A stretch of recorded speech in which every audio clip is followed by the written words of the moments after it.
Good morning, everyone, and welcome to today's Immigrant Integration Forum. My name is Rosaisela Rodriguez, and I'm the Engagement and Planning Coordinator at DuPage Federation on Human Services Reform. I will pass it on to my Executive Director for a brief welcome. Sabina? Hello, everyone. On behalf of DuPage Federation, I want to warmly welcome you to the annual Immigration Integration Forum, expanding knowledge on mental health challenges and resources for immigrants and providers. As the new Executive Director, it is truly my honor to welcome all of you today. I'm grateful to see so many community leaders, providers, and advocates, partners gathered together with a shared commitment to supporting immigrant and refugee communities. Mental health remains one of the most complex challenges facing our community today. Immigrants and refugees navigate unique experiences that include displacement, trauma, language barriers, cultural stigma, isolations, and difficulty accessing care. At the same time, our communities also carry tremendous resilience, courage, strength, and wisdom.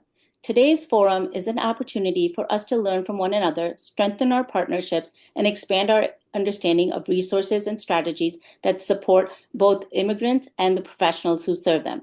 I also want to take this time to sincerely thank the DuPage Federation team for all their hard work and support in helping make today possible. Events like this truly take a collaborative effort, and I deeply appreciate the dedication behind the scenes.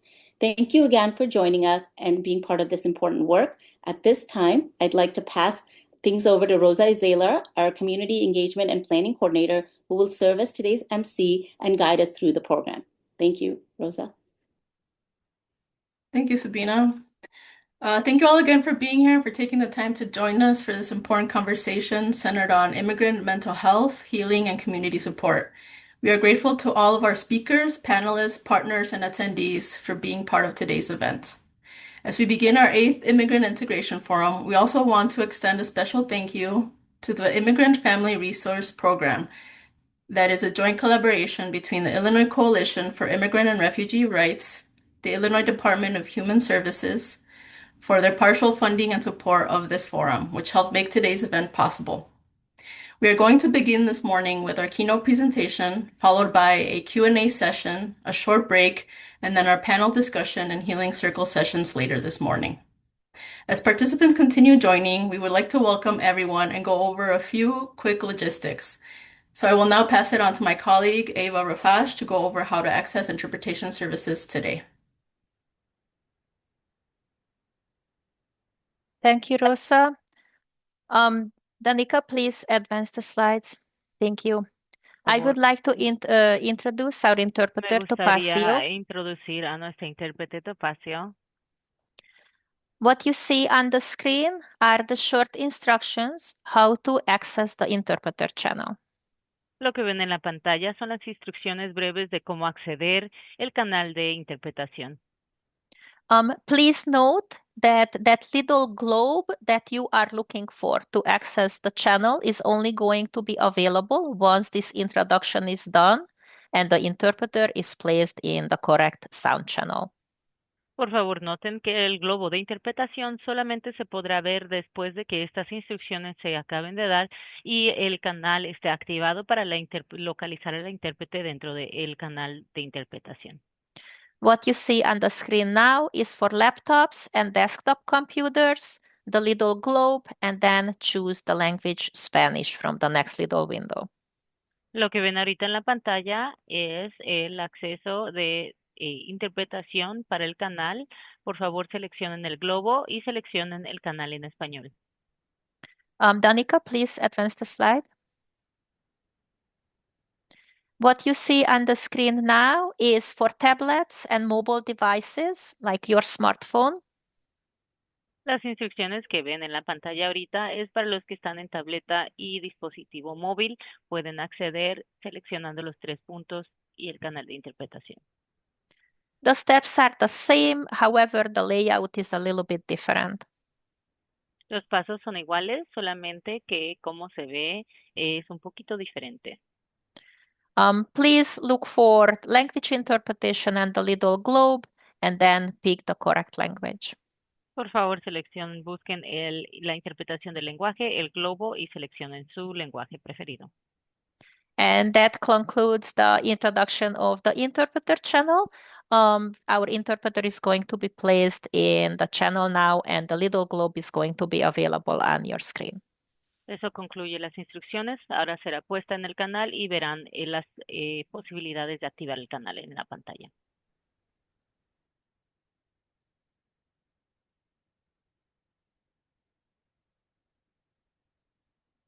Thank you, Ava. At Thank this you. time, we are honored to share a special welcome video from Senator Karina Villa, whose leadership and advocacy on behalf of immigrant communities has been so meaningful. We are grateful for her support of this forum and pleased to welcome her remarks.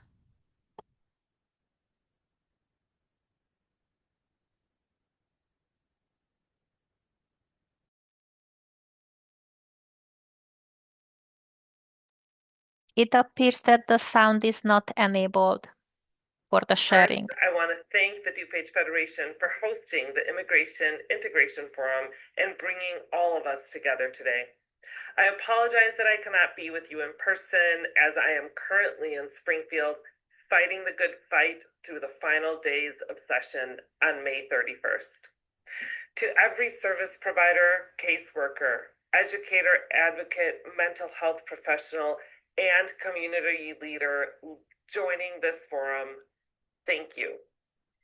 Thank you for continuing to show up for our immigrant communities during some of the most difficult and painful moments many families have ever experienced. Before serving in the Illinois Senate, I worked as a school social worker right here in DuPage County. I grew up in West Chicago and spent most of my childhood working at my parents' grocery store, listening to the stories of my neighbors, watching families support one another, and learning what community truly means. These experiences shaped me. They inspired me to become a school social worker so I could give back to the same community that raised me. I worked in Villa Park and West Chicago school districts, as well as SACID, the School Association for Special Education in DuPage County. It was during my time at SACID that I saw firsthand the deep inequities that exist between the haves and have-nots.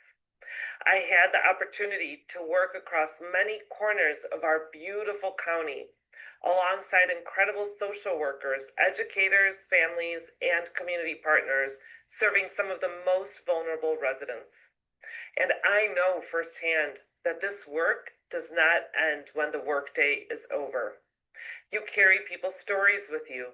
You carry their fears, their struggles, their trauma, but also their resilience, their dreams, and their hope. The work you do every single day is essential to keeping our communities healthy, connected, and safe.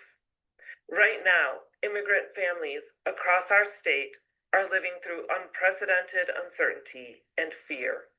We have seen that fear spread through neighborhoods, schools, workplaces, and homes. And here in West Chicago, when ICE entered our community, there was no hesitation in my mind that I would stand up to them. Immigrants built West Chicago. They continue to be the heart of our city and a driving force behind its strength and resilience.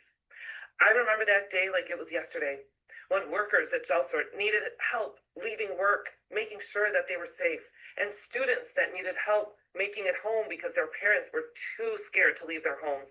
Our community mobilized immediately. More than 60 volunteers showed up at our office, ready to help one another. In moments when families are targeted or made feel invisible, our communities continue to respond with compassion and solidarity.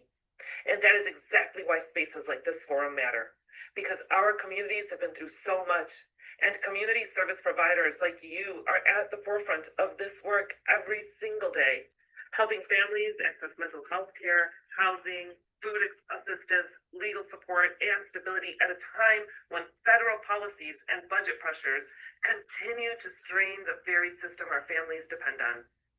That is why we are continuing to work day and night in Springfield to fight for the policies and revenue solutions that do not come at the expense of everyday working people and immigrant families. Our communities deserve investment, dignity, and care, not abandonment. Today's forum is so important because it reminds us that healing is also part of the work. Supporting immigrant communities also means supporting the people who serve them. None of us can sustain this work alone. So I want to thank the DuPage Federation for creating this space for learning, healing, connection, and organizing for the work ahead. Because none of us can do this work without each other.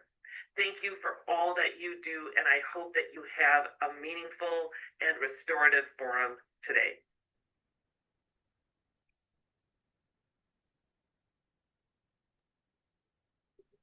Thank you to Senator Karina Villa for those thoughtful and inspiring remarks and for her continued support of immigrant communities. Now, it is my pleasure to introduce our keynote speaker, Cindy Eagler. Cindy Eagler is Executive Director of the Coalition for Immigrant Mental Health. As a first-generation Venezuelan, Cindy brings to the role over 20 years of experience working on issues of state violence and trauma. As a previous co-executive director for the Chicago Torture Justice Center, Cindy helped develop a politicized healing framework, recognizing the many intersecting ways our systems of oppression cause complex and compounded trauma in vulnerable communities. Cindy has her master's in social service administration from the University of Chicago Crown Family School of Social Work, Policy, and Practice. Please join me in welcoming Cindy Eagler. Thank you, Rosa, and good morning, everyone. Thank you for having me today and for lifting up this incredibly important and timely topic.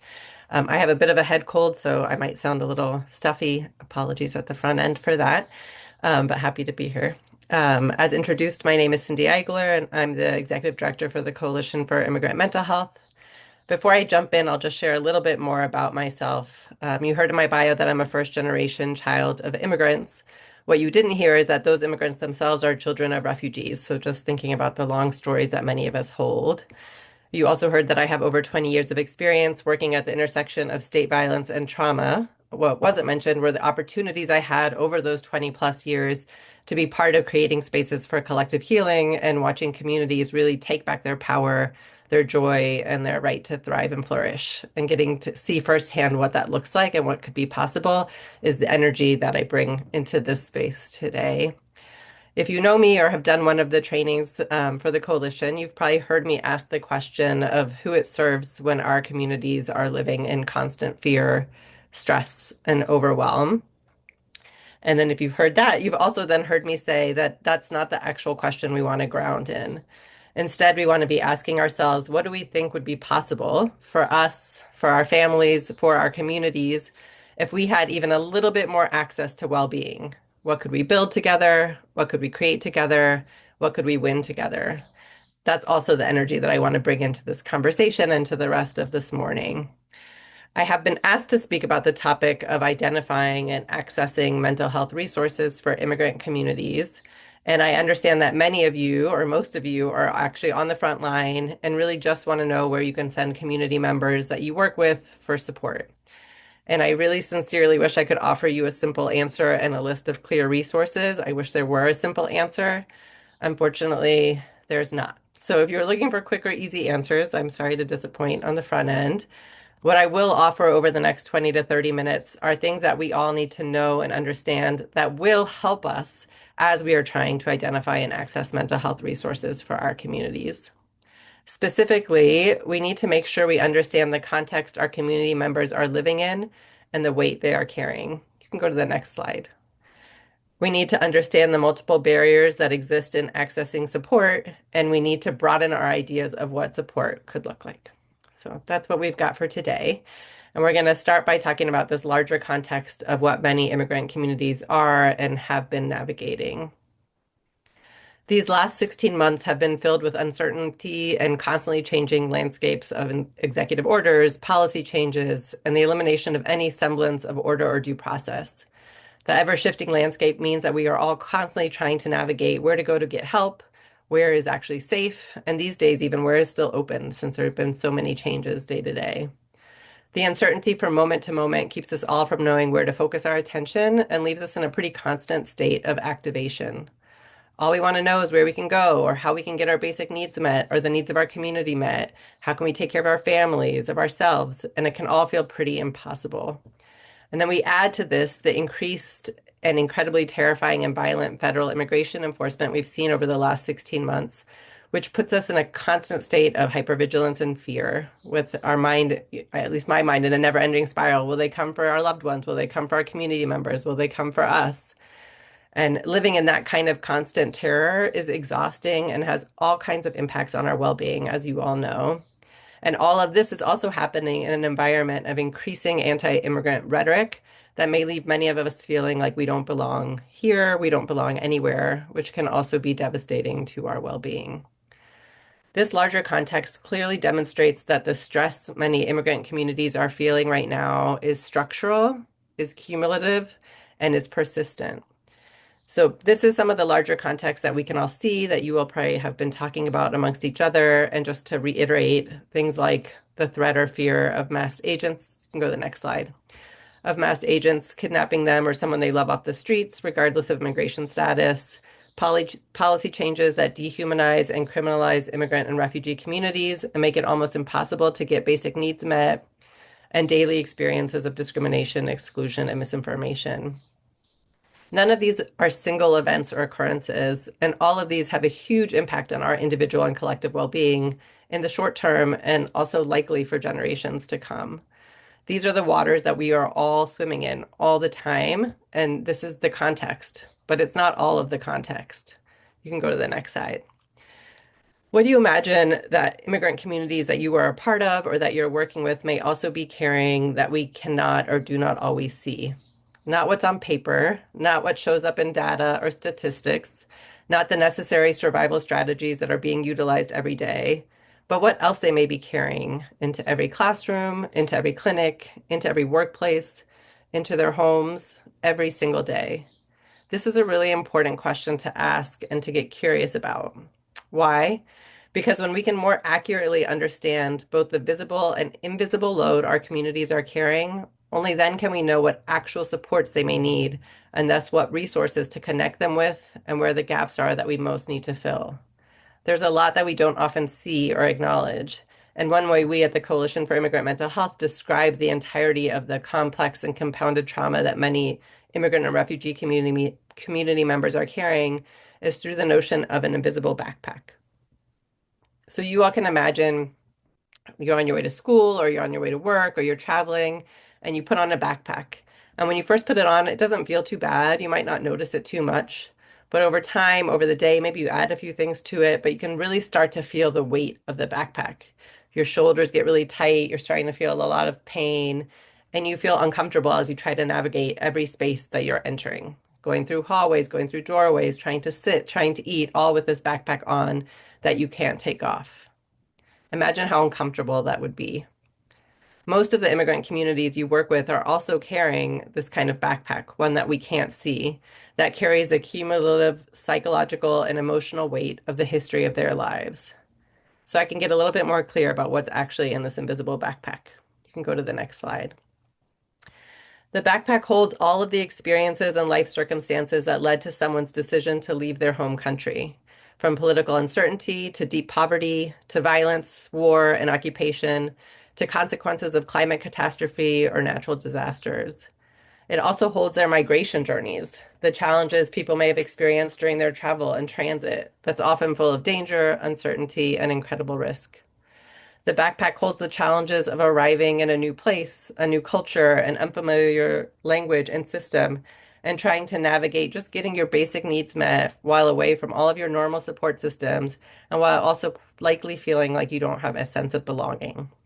And lastly, the backpack holds all the grief and hardship of settling and integrating into a new world where even decades later, you may experience discrimination and separation on a regular basis. The critical thing to understand is that with this backpack is it's with you everywhere you go and with our immigrant community members everywhere they go. They can't just put it down. Children carry it into classrooms, parents carry it into workplaces, families carry it into every interaction with systems that may or may not feel safe. And the weight shows up in ways that are often misunderstood. A child who cannot focus in school may not be disengaged. They may just be afraid. Or an adolescent who withdraws may not be unmotivated, they may be overwhelmed. And an adult who avoids services may not be resistant, they may be calculating risk. You can go to the next slide. Over time, this kind of sustained stress impacts our mental health, our physical health, our learning and development, and our family and social relationships. Carrying this weight may leave us feeling broken, alone, and helpless, and that all makes so much sense because it's an incredibly normal human response to sustained adversity. So many of the so-called symptoms or issues our community members are experiencing right now can be better understood as protective means of survival. You can go to the next slide. We need to remember to address distress as an expected human response to sustained adversity rather than a personal weakness. We must remind ourselves and our communities of this every day, that we are all having normal reactions to incredibly abnormal and terrible circumstances. Another important thing to remember and to name is what many of our immigrant communities are experiencing right now, in addition to the visible backpack that they're always carrying, is not simply an individual trauma. What we are witnessing and living right now is not just individual stress or isolated hardship. It is systemic trauma. I can go to the next slide. Systemic trauma is defined as the repeated, ongoing violation, exploitation, and deprivation of entire groups of people. And in this moment, that includes immigrant communities across this country. Systemic trauma is not a single event. It is not something that happens once and ends. It is continuous.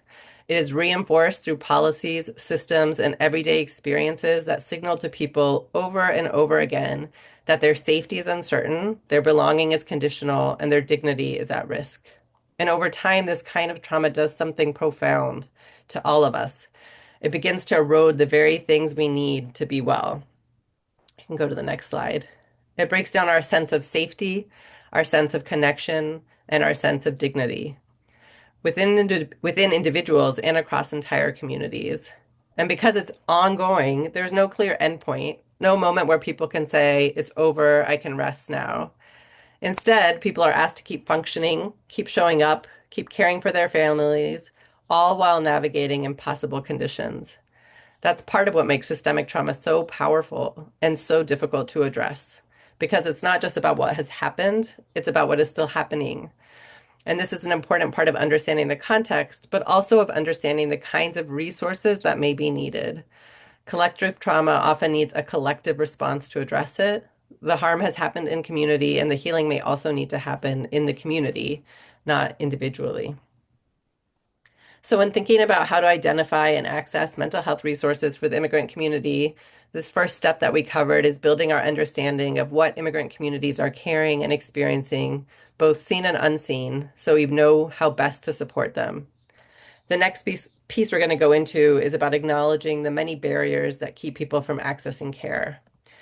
None of us are surprised that mental health issues like depression and anxiety are higher among migrants and refugees than among host populations, or that 92% of immigrants and refugees who need mental health services never receive them. One barrier that we don't often talk about is that we all don't necessarily think about mental health in the same way. You can go to the next slide.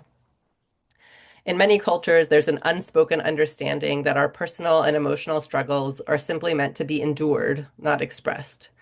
Many cultures may view mental health struggles as shameful, attributing them to spiritual causes or focusing solely on physical symptoms. It's important to note before we move into any judgment that for many communities, the concept of mental health isn't being dismissed out of cruelty, but out of a reality where survival often has to come first. For many, aside from mental illness being misunderstood and stigmatized, it may actually greatly increase someone's vulnerability, which may be incredibly dangerous to their survival and belonging.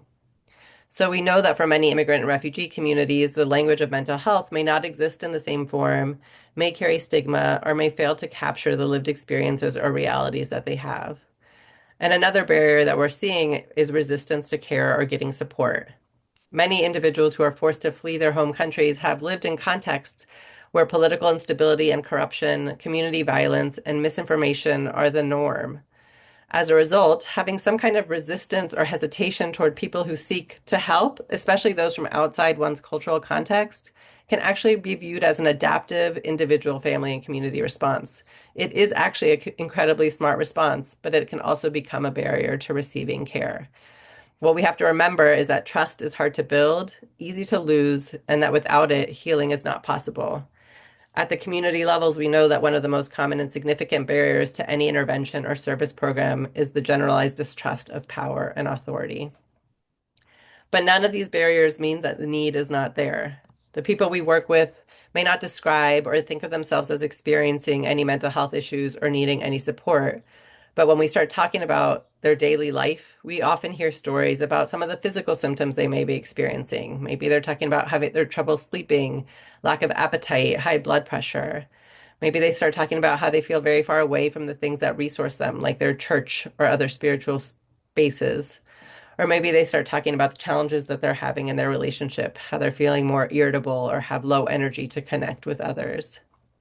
When our systems or practices rely on narrow definitions of mental health, we're very likely to miss people, not because the need isn't there, but because the language doesn't fit and the approach doesn't fit.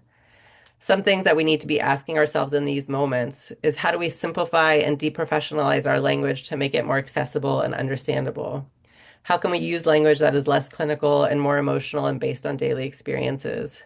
How do we broaden our notion of understanding mental health and well-being to include spiritual and cultural practices indigenous to people's experiences and understanding of the world?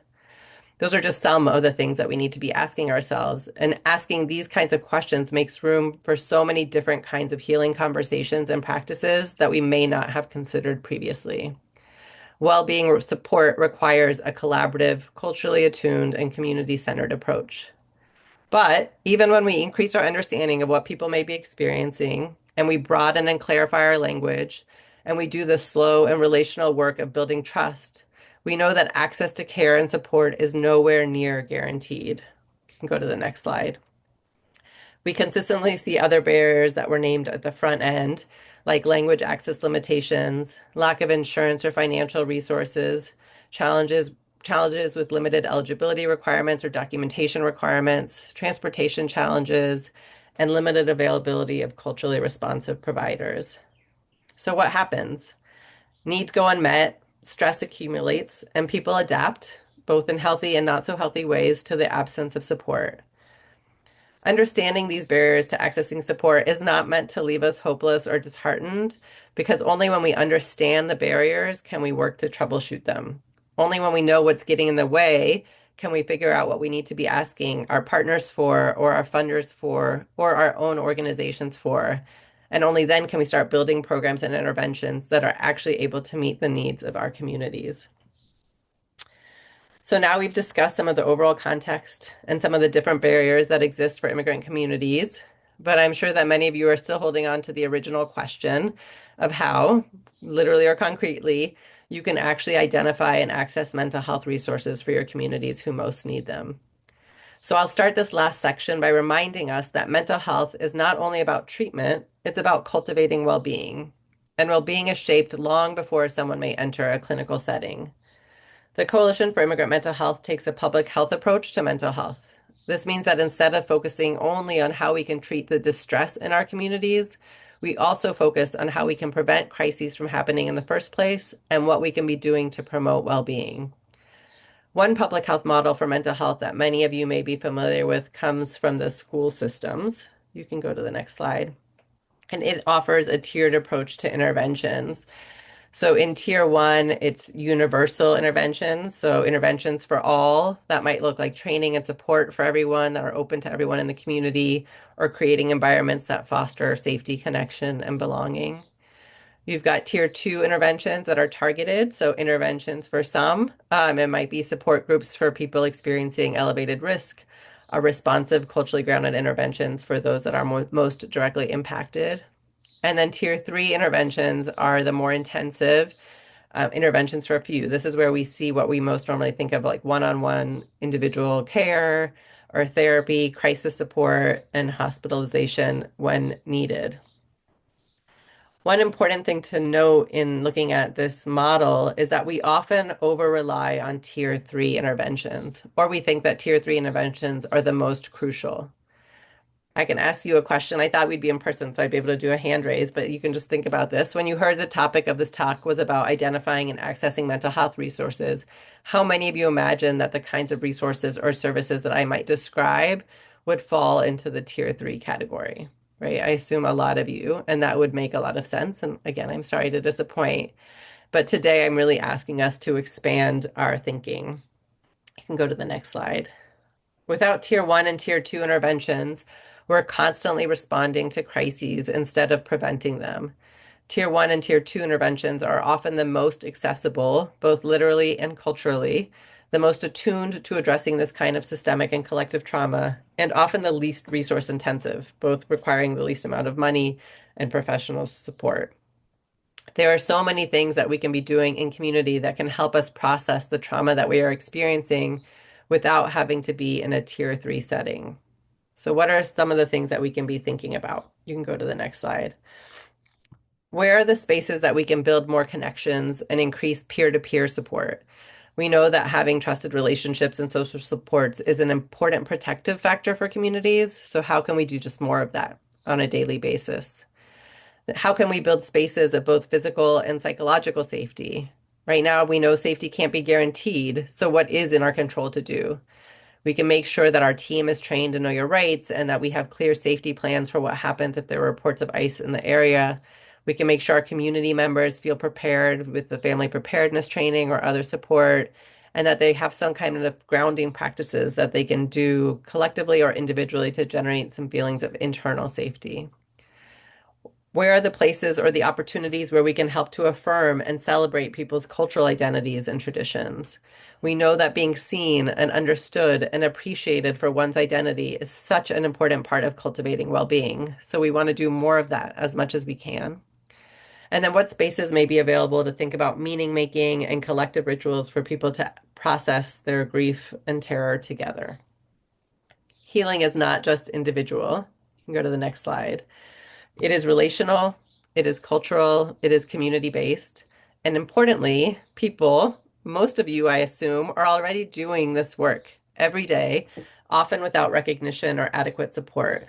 We just haven't thought of it as mental health support or well-being support, mostly because it doesn't look like a tier 3 intervention. And that's not right. When we don't value these tier 1 or tier 2 interventions, then we don't invest more time in them, and we miss opportunities that are incredibly vital to both individual and collective well-being. So what now? Where do we go from here? If we take everything we discussed seriously, where does that leave us? We need to move beyond systems that only respond to crisis. We need to build communities of well-being. And how exactly do we do that? You can go to the next slide. We do that by ensuring that in our communities, the things that support well-being are integrated into everyday spaces, that support is accessible, collective, culturally grounded, and trusted, and that prevention is valued as much as intervention. We also need to ensure that our systems, including our own internal organizational systems, reduce harm instead of contributing to it, and that people are not expected to carry the invisible weight alone, that we can acknowledge all that they are holding. And all of this requires investment, it requires partnership, it requires listening to communities about what they want and what they need, and it requires a shift in perspective from asking what's wrong with people to asking what has happened and what is still happening and what do people need to be well. You can go to the next slide. On a practical level, I know finally I've gotten there. We at the Coalition for Immigrant Mental Health do have some resources we can provide, and I'll put the links in the chat after I'm done. We have a mental health directory in English and Spanish that shows resources throughout the Chicago area and the surrounding suburbs and some throughout Illinois. The resource was just updated a few months ago, but the directory is only as strong as we all make it. That means all of us, because we know we've missed things. There's a form to let us know if there's organizations that we've missed or things that we've gotten wrong. And the directory only works if it's a living, breathing resource that's informed by the experiences at the community level. So we ask for your help to making sure it's accurate and comprehensive. We also have another page on our website that's full of resources. We have wellness postcards. We have a how to support someone in distress zine. We've got video practices. So all of these resources that you can use that might be helpful to start a conversation in your community or to provide resources to community members. And the coalition offers trainings, healing circles, and other spaces for collective processing that we're happy to do in community when asked. And we're only one organization. So there's so many other groups and organizations doing what they can. And I know they're gathering as part of this forum, we're gathering a list of resources, which is so important because the more that we talk to one another and share our offerings and our needs, the more that we can try to weave the support system that can best support and serve our immigrant communities. We need to think about how we can break down some of the silos and build more across sector, how we can ask from what we need from each other and from the philanthropic community and from our city and state government partners, and how we make sure that mental health and well-being are front and center and not last on the list. So I'll go back to what we discussed over the last 20-ish minutes. What are people carrying that we can't see? We know that the invisible backpack is real. The context is real. The barriers are real. But so is our ability to respond. If we're serious about wanting to support mental health, if we're serious about building healthy communities, then we have to do more than just acknowledge the weight people are carrying. We have to help build the conditions that allow people to set it down. And we can only do that together. Thank you so much for your time. And I look forward to questions and the panel discussion. Thank you so much, Cindy, for the powerful and informative presentation and for sharing your expertise and insight with us today. At this time, we're going to move into our Q&A portion. We will now take questions from the audience for Cindy. If you have questions for our presenters, please click the Q&A button at the bottom of your Zoom screen. And then please type your question there so we don't miss it. So far, we have a comment from Reverend Miguel Brillones. It says, remember, one of the barriers is the cultural aspect. For example, immigrants who come from indigenous communities in various countries and who preserve their original customs and dialects find it even more difficult to accept help or access various health services, including mental health services.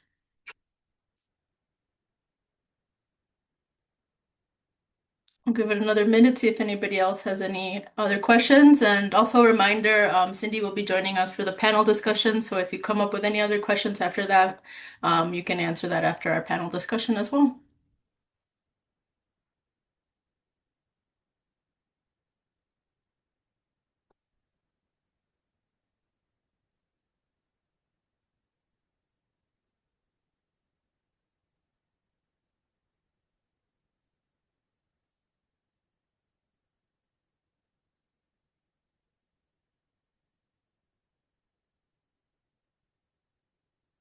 And I would like to let everybody know that we will have all slides and the recording of the webinar will be shared with all who have registered after the event.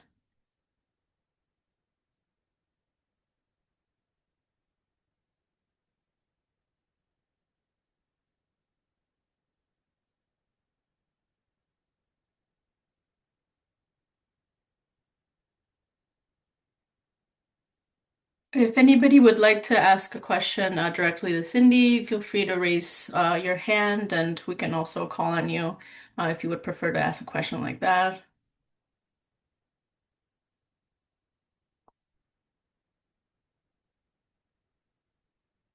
And Cindy has shared a link to her organization's website in the chat as well.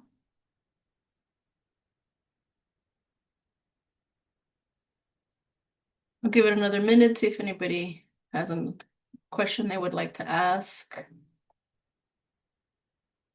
We have one question from if you could recommend one thing providers should start doing differently tomorrow to better support immigrant clients, what would it be? That is a really good question. I mean, I think to ask them what they need is always the first step, and to make room for that conversation, asking them how they're doing and what they need, I think is really important. Sometimes because the crisis is so present, we're just going into the logistics very quickly. And so to slow things down and give people a chance to just be, I think is really an important piece. And acknowledging and normalizing what is happening, I think has been really helpful when in the trainings that we're doing in community for people to understand that what they're experiencing is normal and makes sense. And it doesn't mean that anything is wrong with them. And to contextualize what's happening, I think has also been really important. Michelle Chavez has her hand up. I'll unmute and you can go ahead and ask. Hi, can you hear me? Yes. We just put it in the chat as well. Okay. If you can just provide recommendations on how we can support families or steps to support families to change their mindset, welcoming the idea of mental health support. Yeah, I don't know that I would want to change anyone's mindset. I think it's about asking a different question. I think most of us want to be well and want to be happy and want to be connected.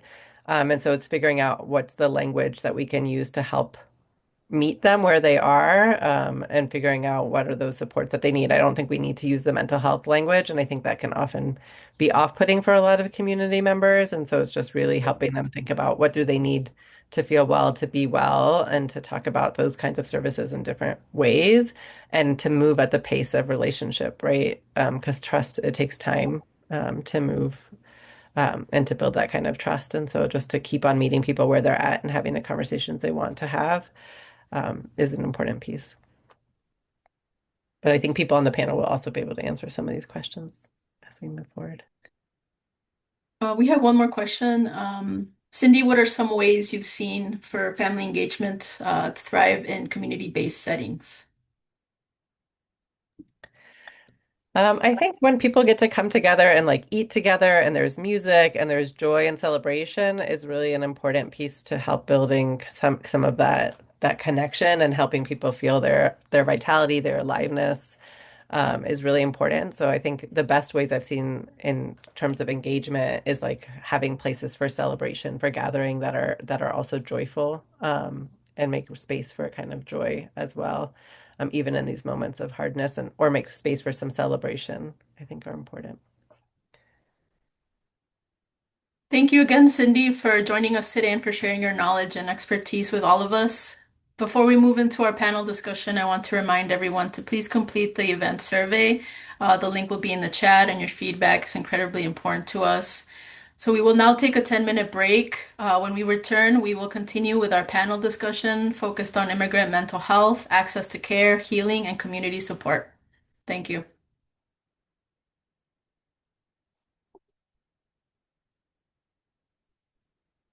Welcome back, everyone, and thank you again for joining us today. We will now begin our panel discussion. Each of our panelists will briefly introduce themselves and their organizations. We will start with Sabrina Albert. Hello, my name is Sabrina Albert, and I am the founder and clinical director of Stonecatchers Counseling and R&B Counseling, which stands for Refugee and BIPOC. We are a mental health private practice that primarily serves immigrants and refugees from lower status communities, and majority of our clients are on Medicaid, and we seek to fight for just and equitable mental health care. Thank you, Sabrina. Our next panelist is Stephanie Torres. Hi, everyone. I apologize. I have a little bit of a cold as well. My name is Stephanie Torres. I'm an assistant professor in the Department of Educational Psychology at UIC.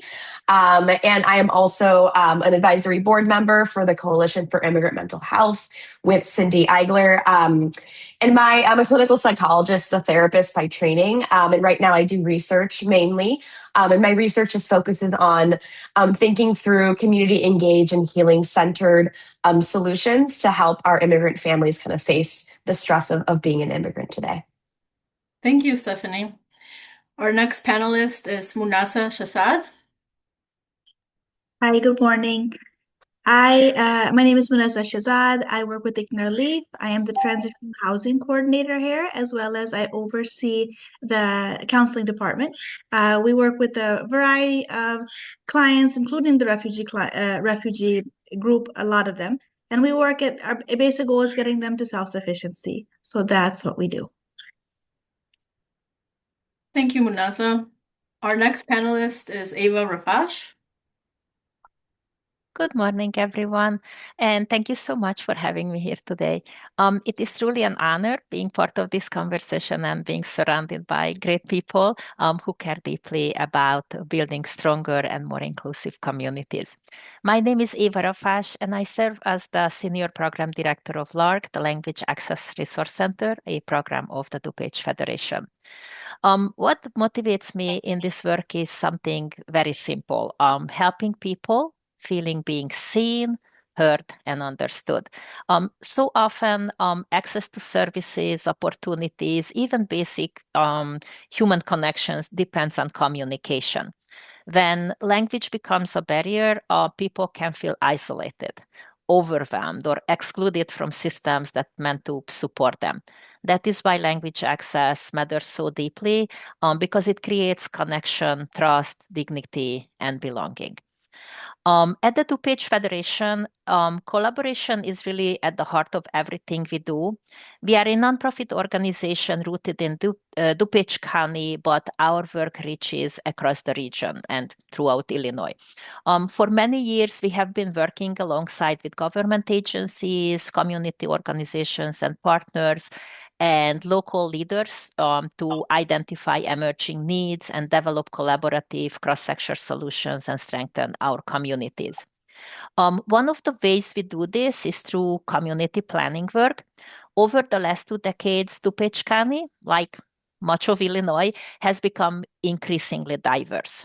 As our communities have evolved, so have the needs of the people who we serve.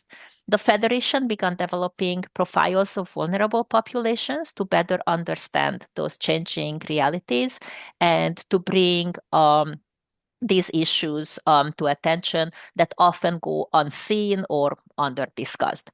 These reports help the decision makers, funders, and various service providers to better understand where support is needed and how we can work together to more efficiently and effectively address those challenges. Another important area of our work is the public benefits access, training, and technical assistance.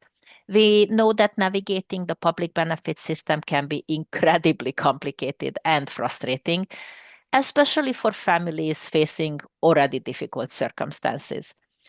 Through our trainings, we help advocates, case managers, and frontline staff to better understand these systems so they can guide people with greater confidence, compassion, and effectiveness. And finally, LARC, through the Language Access Resource Center, we provide interpretation and document translation services. We assess language proficiency of bilingual staff, and we train future interpreters. One of the most rewarding part of this work is seeing bilingual individuals to realize that their language skills are not just useful, they are powerful. They become the bridges between our communities and critical resources for people who otherwise might not have access to information, healthcare, education, legal services, or support. What I've learned through all of this is that meaningful access can truly change lives. Sometimes, sometimes something as simple as being able to communicate in your own native preferred language can reduce fear, it can restore confidence, and can help someone feel respected and empowered. This is why conversations like this today matter so much. Real progress happens when we come together, when we listen to another, we share ideas, and we remain committed through creating these systems and communities where everyone has an opportunity to fully participate and thrive. I am very grateful to be part of today's panel, and I look forward to the discussion and learning from you all. Thank you for being here. Thank you, Eva. And our next panelist is Carmen Patlan. Good morning, everyone. It must be either allergies or something because I too have issues with my voice today, so I apologize in advance. I'm Carmen Patlan. I'm the Executive Director of the Center for Immigrant Progress. We are a nonprofit organization that was founded by immigrant women, two who are still DACA recipients struggling daily with their status. We focus in Lake County. Specifically, our offices are located in Waukegan, and we work closely with legal services. We provide legal services, immigration consultations, emergency preparedness, planning for our immigrant families, advocacy and civic engagement, and leadership development. We provide access to mental health services and connecting individuals to access points. And I'll share more about our work as we continue with the panel. But thank you for the invitation and the opportunity to share. Thank you, Carmen. And joining us again is our keynote speaker, Cindy Eagler. I've already been introduced, so I can skip ahead. Thank you. Thank you all for being here. We are excited to hear from each of you and learn from your experiences and perspective. We'll start with this question. What are the most common mental health challenges you see among immigrant communities in your region?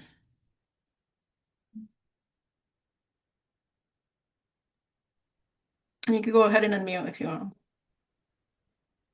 If I may start, I would like to frame this through as of LARC provides interpretation and document translation services. So our experience is through our clients and customers' experiences through the interpreters.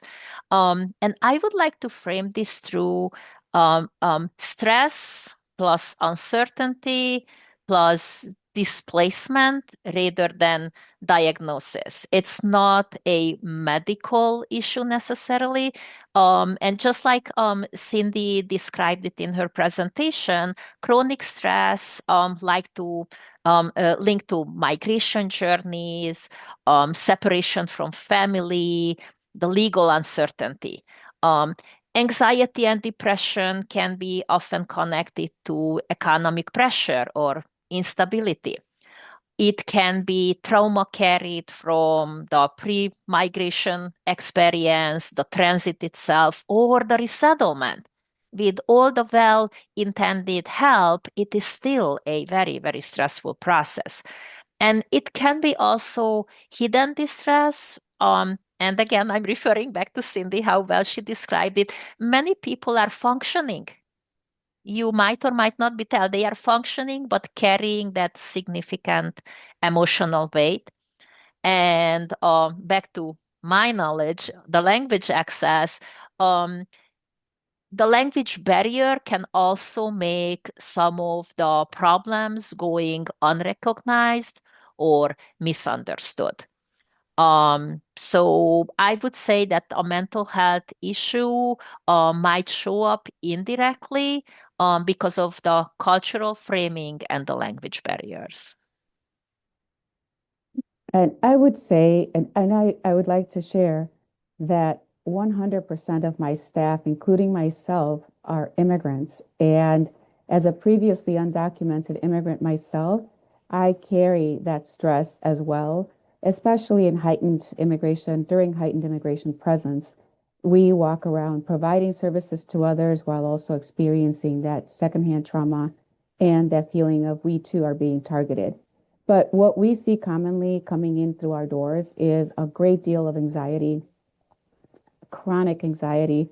Our communities are facing barriers upon compounding barriers because barriers that existed prior to the immigration enforcement issue have never been resolved because of lack of medical access. Undocumented immigrants in particular don't have access to health insurance. And with mental health, the stigma around accessing mental health is also a cultural, just like Sydney shared earlier. We here at the Immigrant Center today, for example, literally while I was waiting to come on, I get a call from one of our clients. His brother was detained in October and was held for 4 months, was released for 1 month, and then was told he has to leave on June 3rd. This individual had been here for 30 years, undocumented, has children here, has a home here. Now imagine having to pack up in 30 days to leave this country and without hopes of ever returning. So you can sense the trauma that his children are feeling right now, who are US born children. and the fact that he will probably not be able to see his grandchildren. And then I received a call right now from his cousin who just had a loved one pass away in Mexico. He too is unable to go see or bury his loved one. And so these are the types of traumas that our immigrant families are facing daily and have very little to no access points to access, while also dealing with the barrier of that stigma that says you keep your problems at home, you don't share them with anybody. And so breaking down all of that to help bridge that trust to connect people to the resource. The other part that we see often is that when we finally are able to build and establish that trust with our immigrant families and we're trying to connect them to that resource, there's often a really long wait list. And there's very few bilingual, bicultural clinicians who are able to culturally understand how to treat this individual or accompany this individual. And so that if you've already worked hard to establish that trust and you can't find an access point for that individual, they retract and they go back to, see, there isn't anything for me. And so there are so many barriers and challenges that our immigrant families face. This is simply a few. But I always remind myself that I am too experiencing the secondhand trauma when I see a family who feels completely helpless. And so where do I go to seek that support? And as nonprofit providers, we have to remind ourselves that we need to make space for self-care as well. So thank you. If I could speak to a little bit, a lot of it is what I've already heard, that our clients do deal with anxiety, depression, trauma, but the chronic stress is the big thing. And I feel that chronic stress is related to so many things. And I know many of you have highlighted it. The migration process in itself is a big thing, right? That stress in itself is something that is only that person can understand. And the assistance there is definitely needed. Learning how to survive in a new environment is another form of stress, as well as then the financial instability that comes along with it. Looking for housing, looking for enough food. So there's so many parts of it, along with family conflicts, just a whole new world for them to navigate. And so it definitely leads to that chronic stress. And then again, for sure, cultural stigma is a big challenge. Cultural stigma, because it's getting mental health is viewed as weakness in many cultures, especially for the immigrant community. And so we want to, figure out how to bypass that part of it. And I can piggyback off that a little bit. And again, apologies for my voice. When you mentioned family conflict, so I am a child psychologist by training. And a lot of the work that I do is kind of thinking about what are some programs that we can develop that are layperson led, promotora led, community health worker led to kind of, again, break down that stigma. But a lot of what I see, right, is children and adolescents who were maybe born here, right, but still face that tremendous amount of stress from their parents and from things that are going on. And that's just something I wanted to name now. I think immigration, climate policies, all these things kind of create this climate of fear, right? Where our families are restricting activities, they're not going out, they're not doing the things that they enjoy, they're having conflicts with their loved ones, right? Which kind of spirals across the family unit. And so a lot of the kids that I have seen both clinically and in kind of the community work that I do, carry this backpack of this stress due to kind of the climate, but they don't talk about it, right? Because of the stigma, because they don't want to be a burden on their families, and vice versa. Their families don't have these conversations, right? And so folks are kind of siloed and kind of dealing with these things, but not talking to each other because those conversations are really difficult, right? And so one of the things that I do in both my clinical and my community work is kind of how do we bring together families to have these difficult conversations in a space that is safe, right? So I just wanted to add that to the conversation too. It also extends generationally, this type of stress. Thank you to everyone who has shared so far. I agree with everything that everyone has said. And just to add on, I think, Carmen, you had mentioned about long wait lists and struggles to be able to access those services, right? And what's going to happen is that Medicaid has been doing so many audits lately that a lot of providers are pulling out. We hardly have any providers who take Medicaid already. Now more and more are pulling out because of more audits and investigations, or they may stop taking a certain plan because this MCO is auditing them nonstop. And then the client may have that insurance plan and then gets dropped, right? In addition to turnover that happens at a lot of agencies, a lot of our clients are coming in feeling like I don't even want to come to therapy because I'm going to be abandoned. Like I've already feel abandoned by my family or I'm split up because of deportations, whatever it is. And now I connect with the therapist and they're going to leave, right? And then there's that added anxiety and worry about the constant fear of abandonment, which is very real. I don't have anything to add because I feel like I covered most things and that you all have covered everything. I do want to just note for all of us as we're doing advocacy in community and to funders and to our government partners that what I heard in your answers, especially all of you who are doing the frontline work, is a lot of things that people are experiencing that don't have anything to do with this current moment at administration, right? So I just think that oftentimes we have a lot of interest right now because everyone can see the collective stress that's happening with ICE on the street, but we all know who are on the front line that there's so much more complex and compounded trauma that our immigrant communities are carrying. And so how we keep on bringing that to the forefront when we're talking to government partners, state partners, funder partners, to know that this is something that needs to be funded regardless of who's sitting in the White House and what those policies are, that immigrant mental health is super key and important all the time. So just want to name that from what you all heard, from what I heard you all say.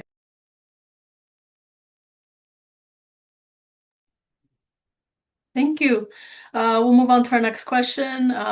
How can providers build better trust with immigrant clients who may be hesitant to seek services? I would love to share this. And Stephanie, you shared about CHWs, Promotoras de Salud. This is a model that works. This is a model that bridges trust amongst community. I have a best practice example. I was a director of a library in Highwood, Illinois, that has a great deal of immigrants. It's about 50% of the community is immigrants, and a great deal are undocumented. I brought a mental health access point directly into the library as a resource. And so the promotoras de salud were the ones that were building that trust, who were already seen as trusted entities within their own community, and worked on breaking down that stigma barrier. And so the program is an example of how we need to go and meet people where they're at, and have them see us as a trusted, safe space, and then build that relationship. Like Cindy was sharing earlier about joyful events, have a potluck, have an event where everyone feels safe, and then share the resource, and then share the information, and then begin with a small gathering of people simply talking to each other. And so that is one way that I have done this work for the past 18 years, is to really build relationships within our own communities, have them see us as trusted entities, and then when we provide that resource, make sure that that resource is available, because if it's not available and in a bilingual, bicultural setting, then you've lost that trust. So it does work. We just have to be creative in how we connect to the families that we're trying to serve.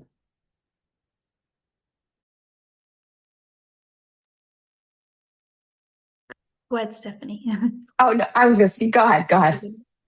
So I agree with that part for sure. There was another aspect of it that I thought that our providers need to learn how to be more culturally sensitive to our clients, because they're all over the board, understand their different traditions, maybe their different migration stories even, or just what their family dynamics look like. And I apologize for my bird in the background. I'm trying to get him to be quiet, but he wants to be part of this today. But yes, I think that's part of it. I think we need to the providers need to know more about what the clients are actually facing, and the cultural sensitivities along with that. And then the second thing that Carmen said, I do believe we need to meet them at their place. And sometimes just collaborating with trusted community spaces. It could be a mosque, it could be a food pantry, it could be kind of integrating all these things together. So we have kind of a holistic approach as well as wraparound services that where we can get it from all angles, but in a place where they're, where these immigrants trust you. It's easier to walk into a mosque or, people they know or place they know to get that help, I think. And I will add one more thing, that when a client goes to seek support, or when an individual finally goes to seek support, and the first question that they're asked is, do you have insurance? That is an immediate roadblock, because it immediately says, this is going to cost you money. And they don't have that available. They're in survival mode. And so taking that into consideration as well. Yeah, and if I could jump in to that, I think, both of the things that folks shared are really important. One, community health workers, promotoras de salud, which are, these trusted liaisons between the hospital mental health system that is not created for immigrants and for refugees, right? And community spaces. And I think what working with CHWs has really taught me is we have to be willing to go beyond our role. Whatever our role is, we have to be willing to just step outside of that and kind of embrace that discomfort. And so as a therapist, right, like my job doesn't just end after those 50-minute sessions, right? It should extend beyond. It should be warm handoffs to legal resources. It should be calling schools to fight for IEPs or 504s. It should be being flexible in our sessions of, we want to work on this thing, but somebody comes in and says, I don't have something to eat tonight, right? Like whatever you have planned is kind of out the door. And so that's kind of from a therapist perspective, but I think all of us can kind of relate in our own roles. Sometimes folks come in with something and need something else, and we should be able to drop that and help accommodate their needs. And then that person will know, hey, I'm important enough. That person dropped what they were doing to help me in the way that they could. I trust this person, right? I come back. So I wanted to add that perspective as well. We have to go beyond our role. I would continue with that. I absolutely agree with everyone speaking before me. I would like to emphasize that trust is often built through language access itself. Let it be any of those familiar places that is putting those individuals at ease. But if the message, the advice, the resources, or anything is delivered in their preferred home language, that is definitely creating trust. Munaza mentioned the cultural aspect of it. Yes, cultural humility. I kind of like this phrase better than cultural sensitivity or cultural awareness. Cultural humility, because we may not understand everything about the other's experiences, but we want to learn. And that willingness and being open-minded can bring us together. Um, we also have to be consistent. Trust is built over time, not over one visit or a one occasion. And that goes for both working with the client to arrange for any sort of services or to see what they might need. But once, if it happened, and yes, we do understand great difficulties through insurance and lack of providers, having actually assistance, being connected with a therapist, it is not going to happen over one visit. It is the consistency that makes it work. And when that is also in danger of disappearing because of the providers are not participating anymore, that is a big concern.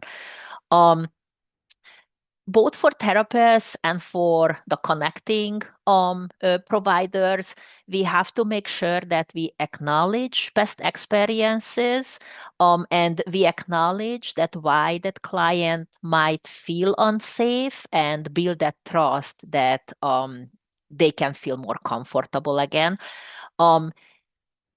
Oftentimes, a slowed down, simple communication that avoids fancy technical words and jargon about healthcare and everything that might help. We need to meet people where they are, not to throw fancy vocabulary at them. That can also build trust. So communication, consistency, respect at all times. And just for to speak to about my people as well, if a bilingual person is not available to assist the needs of these clients, the best you can do is a trained professional interpreter, not family members. Please do not ever use minors, children, to interpret or to assist communicate. The emotional burden placed on that ad hoc interpreter. We do not know if they have the language capability neither in English or in the target language. This is not a good place to be. So please, please, please use professional trained interpreters. I encourage you to please reach out to us. We have grant support available, and in most cases, we can provide interpretation and document translation at no charge or at a reduced cost. So let's use those grant dollars and make sure that this communication happens the right way. So we believe it's important to share our values right up front, like on our homepage, like this is what we believe for immigrants, this is what we believe for refugees. We don't shy down from saying that we support Palestine because we're afraid of losing business. We just think it's important in every way, shape, or form to make sure that everyone knows who we are and what we stand for. And that includes even when people walk into our office, like they'll see imagery of people of color, like in terms of the artwork on everyone's office. The office name is of a civil rights leader who's a person of color who fought for our rights. So that way, people from all across cultures can see their cultures represented in multiple different ways. Just to be able to increase that. And we ask our clients too, like, is there something that we could do to make you feel more comfortable, right? And to be even open to accepting feedback, right? Like, I just received feedback, that we need to start having even our website in multiple languages. And rather than like, being closed-minded, I'm like, you're absolutely right. Like, I need to start networking and trying to figure out how we can make this happen, right? And just really inviting feedback, from our clients and not assuming that we know, I think has really helped increase people feeling comfortable coming to the office.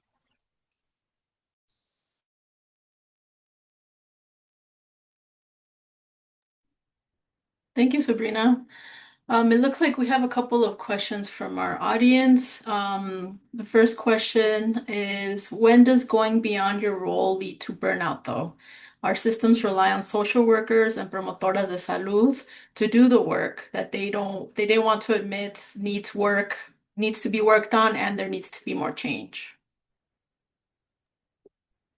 Yeah, I can start off this one. I think that's a really great question and something I ask myself a lot as well. I think it was Sabrina who mentioned that, a lot of us, we're in this work because we have some sort of personal connection to it, right? Which makes it even more difficult to carry this workload a lot of times. And so what I would say about when does it lead to burnout? And I think we need to operate in kind of the model that Cindy had showed during her presentation, right? The MTSS model, the tiered model. Everybody plays a different role. There's the universal, there's like the secondary, and then there's like the tertiary, which is more like individual therapy. We don't have to straddle all three of those. And I think a lot of times we do because we want to help. We're helpers, right? We want to do everything for everyone, but we can't. And so I think it's being comfortable with giving warm handoffs, with having multiple folks on your team, admitting like, yes, I can answer this phone call at 9 o'clock at night, but should I? Right? And so it's also about taking care of yourself and setting boundaries and just collaborating with others, right? I think that is a really important thing. We can't do everything, And that's okay. We can surround ourselves with people that we know and that we trust, and be comfortable with saying that maybe sometimes I can do my best, but I can't do it all. And that's something for me is always really hard to admit. But I'm curious about other folks, what their thoughts are. I think also I would just add to the question or address the question that it's not all black and white. So like it's not like the advice or the suggestion isn't that we should all go beyond what we're doing all the time, no matter what the circumstances are. So like it's really like how do we move ourselves out of that kind of thinking that most of us have or have been taught because of our own socialization, that we have to be doing all of that all the time. So like there might be moments where like I might be working with somebody and they're hungry, we go out to eat, it's a different thing than I had planned and we do something different. That's okay. That doesn't mean I have to do that every single time, all the time, every single day, every night. So like I think there's those, it's like when is the right moment, being able to assess for yourself, like how am I feeling right now? Do I have the capacity to do this thing right now? Just to go outside of my normal role right now and address this person's needs in this way. And if I don't, who else like Stephanie said, who else can I ask to support me? And how we build those connections. So it's not an all or none kind of thing. It's just really being able to assess for yourself when you feel you have the capacity to do that. And that the needs that our community members have that are outside of what we might normally be providing are actually also normal and have a place in our work. And we can figure out how to connect them, whether it's us or somebody else in our community that can do that. I would like to add that maybe not a huge, but a way to reduce um, the stress of the responsibilities. If that service provider is a bilingual person, please still consider for various occasions to utilize a trained interpreter. Why is that? Because when you are communicating with your client directly in the target language, you are taking on not only the language and the information, but the emotional burden as well. Because you learn more about them, you learn their situation, that takes a toll. We all have secondary trauma from working with immigrants. When you place an interpreter in the mix, you delegate some of that responsibility to the interpreter. The interpreter is going to be assisting, and by the national standards and code of ethics, the interpreter needs to stay neutral. The interpreter is not to immerse themselves into whatever is the situation, but to be that language link, provide the voice, and assist the communication between the other parties. It might sound a tad bit cold. That's not the intention.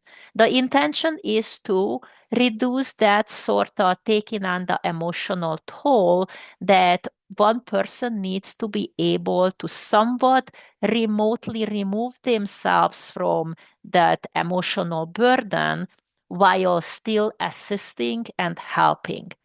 So if your client needs to go and see a third-party providers or communicate with another organization, you don't have to take it upon yourself to do that and go with them or help them. You may outsource that to a trained interpreter who is going to be very proficiently and professionally assessing the situation, but it is not going to cause burnout at your end. So some delegation when it is appropriate.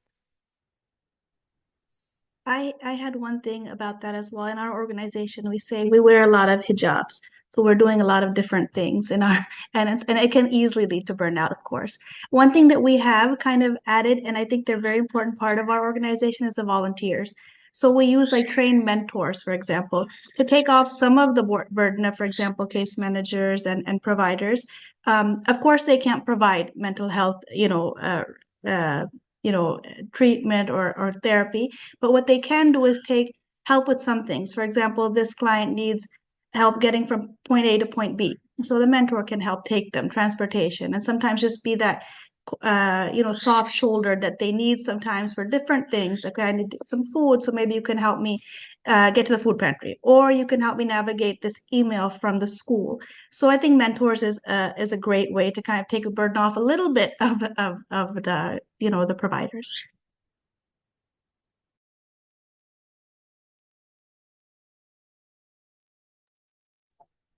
Thank you.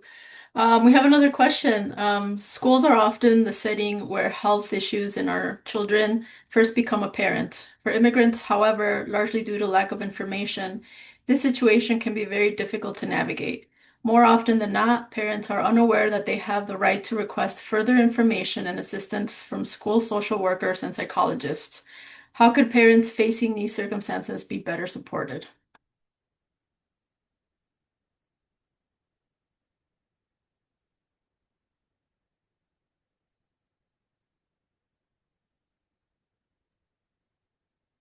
In our I school system, in Waukegan in particular, there are family liaisons, parent liaisons. And so it would be if there's already a trust within that setting, then parents should be able to communicate with that liaison. But also, if you are aware that parents are struggling with this, have them connect directly to the school or have the school connect the resources on their social media pages. And I think it's that constant encouraging of existing institutions. Families fear institutions, especially undocumented families. They fear institutions. Schools are institutions. And so it's a constant as advocates reminding the school districts that it's important for them to continuously communicate these resources to the parents.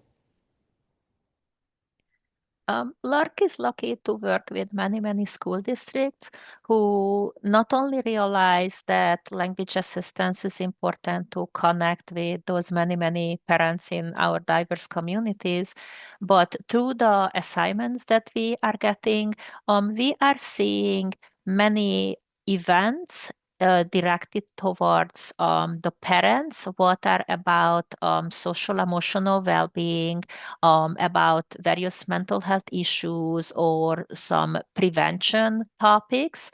I really would like to hope that that is a great trend that we are seeing across various districts, and it is just going to continue. I can speak for that, that in DuPage County, we have several 708 boards of townships, which are the mental health boards for the various townships. And they are also doing a great job of reaching out to the community and providing grant funds to various organizations to do such work. And these outsider organizations are also partnering with school districts to provide additional information and education to the parents. And I can chime in a little bit as well, as someone who works closely with children and families. I think as a therapist, a lot of my role was just letting parents know that they have the right to request certain things at schools, right? To the person's point, a lot of parents don't know that they have rights in schools, right? And I'm coming from Chicago, so I'm more familiar with like the CPS system. But in my work right now, I basically my team at UIC and a group of CHW's community health workers co-created this program we call Fiesta to basically empower immigrant families. It aims to reduce stress and improve kind of mental health and well-being. Excuse me. And one of the sessions that we have is Know Your Rights in Schools. And this really came from one of the moms who helped co-create it, saying, she had a daughter with a disability. And she said every time she'd go to the front office, there would be somebody there who didn't speak Spanish. And they would say, well, come back later, come back later. And she'd be like, okay, I'll come back. And every time she came back, there would still be that person. And so she started to get a paper trail. So she said, well, every time I come, I want you to physically sign this piece of paper saying that I came and that I wasn't, served. And over time, she did that. And they were like, okay, we need to do something about it. And that kind of led the idea to say, like, what kind of session or what kind of resource can we create to let parents know that they have the right to access all these services for their children. And so I think a lot of it is just the knowledge, whether it's like a one pager, whether it's just a conversation. I think the more parents know, the more parents tell other parents, right? So I think that is incredibly important as well, just increasing the knowledge of these things do exist, and you have the right to access them regardless of your status, regardless of who you are.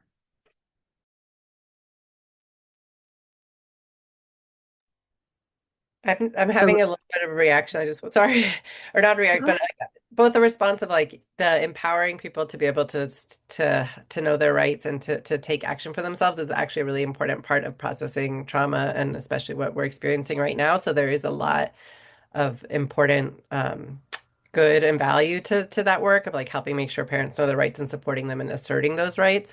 So yes, yes, yes, yes. And we know that parents are already holding so much. So as workers, especially from those of us who are at institutions or other nonprofit workers, how can we also do a lot of the advocacy at the school levels? Because we know not all schools are doing as good of a job so that people who are already so impacted don't have to hold even more stuff. So I think there's both and, like people, parents or others who do want to and feel comfortable raising their voice and raising those questions, 100% they should, and we should help prepare them for that and support them in that. And, I think as people from different institutions with a little bit more privilege in our positionality to like also make sure that we're pushing school districts to make sure and individual schools to make sure that they are really supporting parents in the ways that they need to be. So I'll just both and. I just wanted to support what everyone said, especially what you just said, Cindy and Stephanie, about knowing your rights in schools. Because it was just yesterday where I was arguing with the school who was not allowing a child with a documented disability who's also an immigrant to be able to have counseling during school hours, and the school would rather them sit on a wait list for the next 12 to 15 weeks rather than allowing them to see their therapist virtually during a lunch hour, which would not have disrupted anything, right? And really having to fight for something that should be when this person has like a documented diagnosis of a neurodivergency and still getting that pushback, right? So I just wanted to name that, how hard it can be for all parents, especially for immigrant parents, and also how many of our parents at our agency have said that they want to advocate, they want to go to the dean, the principal, but are in fear that their child will be retaliated against as a result of their advocacy. So I think the training in schools is definitely something that's really important.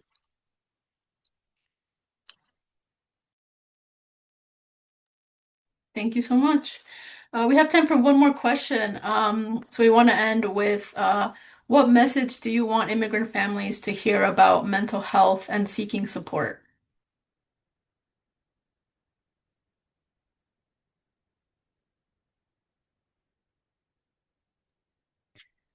I would say that based on everything that we just discussed, an encouragement that seeking support is a strength. It is not a weakness. Um, for us, our job is to build that trust where this message can be delivered and it can be heard and can be followed. Part of building trust is, and the message to the immigrant families is that their experiences are valid, even if language makes them hard to express or the cultural differences are a barrier. Everybody needs to be understood and heard. If it can be done in their own language, that's the best. Help exists.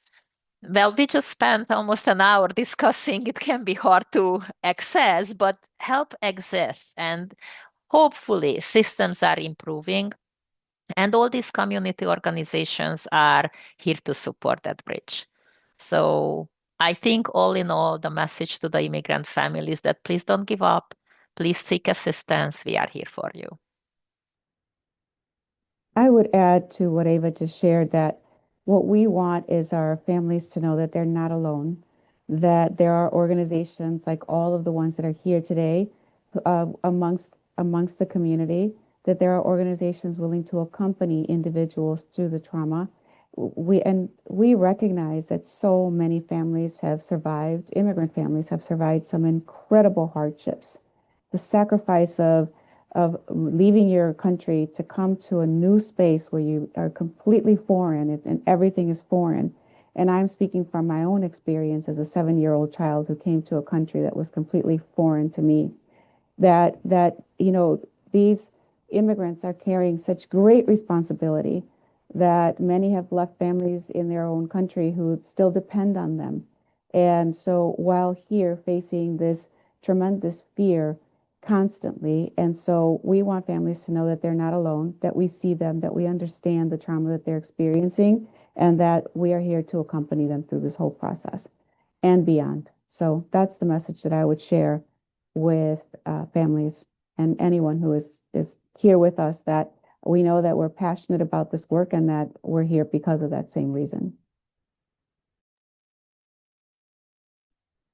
I'd like to also add that, again, the same thing, you're not alone, and each immigrant deserves the same compassion and the respect that everyone does to get the care that they need, especially mental health care. And when you have that mental health care, it helps deal with all the other problems that are come with being an immigrant, right? It helps deal with the financial stability, finding the housing, getting the food. So being in that good headspace it makes everything easier, I feel. So definitely, you're not alone.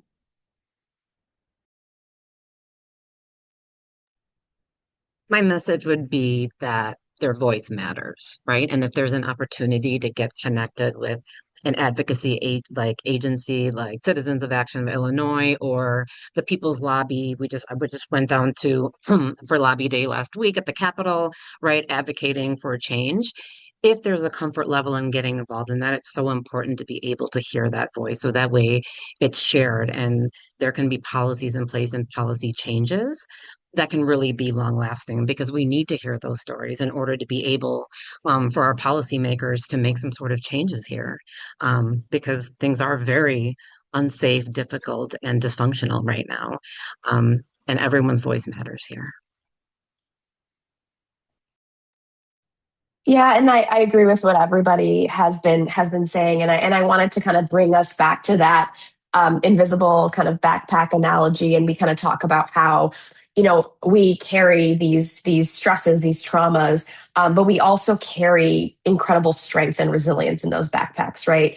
And so, what I would love folks to know is that our role as whatever role we're in, whether we're in traditional mental health, whether we're in school advocacy, translation, language interpretation, whatever, right? Like we also are here to help you kind of unpack those, resilience and those supports that you are carrying because you are strong, you are resilient.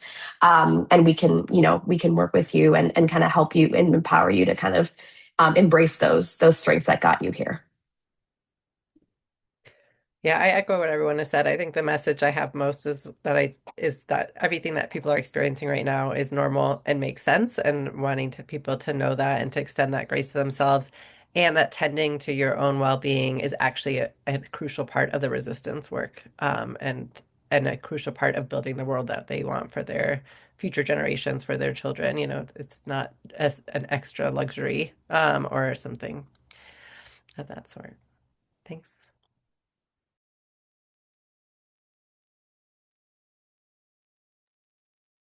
I could just add one more thing for mental health advocacy. There's two bills that are out right now trying to protect mental health.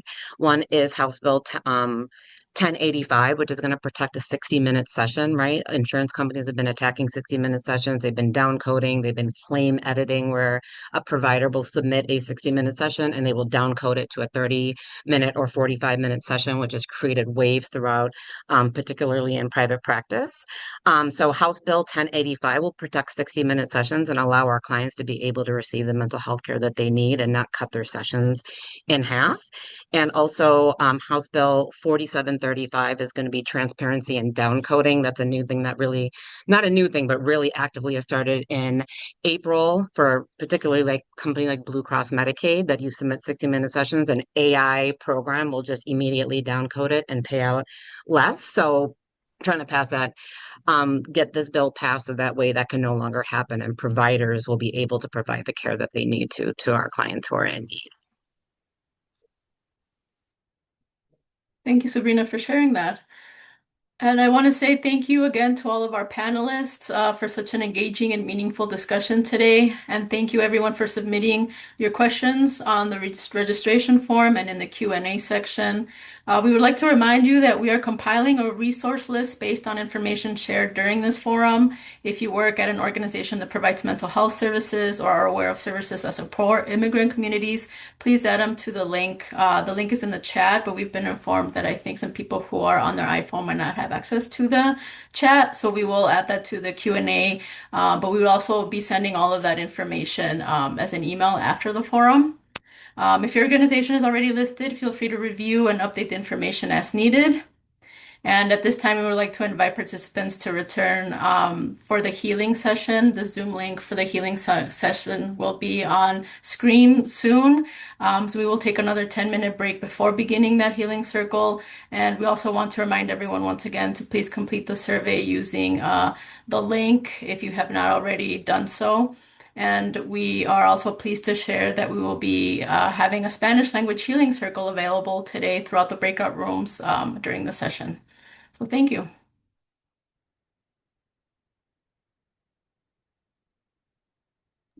Thank you.